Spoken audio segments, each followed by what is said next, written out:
Cyber security day 11।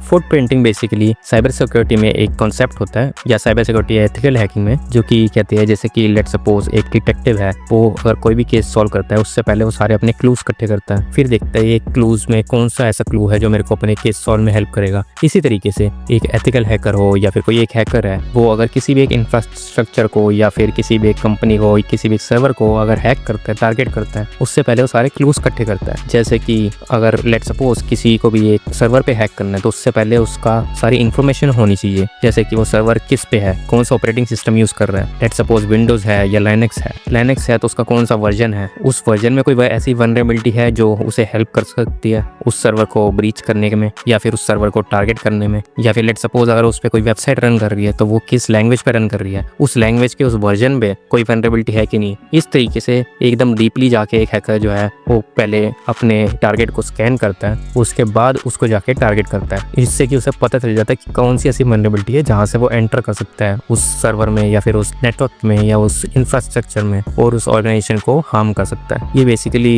एक hacker भी use करता है और एथिकल हैकर्स बेसिकली उनको प्रोटेक्ट करने में यूज करते हैं कि भाई कोई हैकर उनके इंफ्रास्ट्रक्चर में एंटर ना कर पाए, इसलिए वो खुद से हैक करते हैं ताकि उन्हें पता चल जाए कि भाई अगर कोई ऐसी वल्नरेबिलिटी है तो वो पहले से उसे पैच कर सके या फिर उसको प्रोटेक्ट कर सके। और ऐसा नहीं है कि ये सिर्फ छोटी मोटी कंपनी के साथ ही होता है, बड़ी बड़ी कंपनीज तक इसका शिकार हो जाती है, बड़ी बड़ी कंपनीज तक को नहीं छोड़ते हैकर्स। तो इसीलिए फुटप्रिंटिंग जो है वो एक बहुत इंपॉर्टेंट रोल प्ले करता है, वो भी इनिशियल स्टेप्स में, जब भी कोई एक हैकर किसी को भी टारगेट करता है।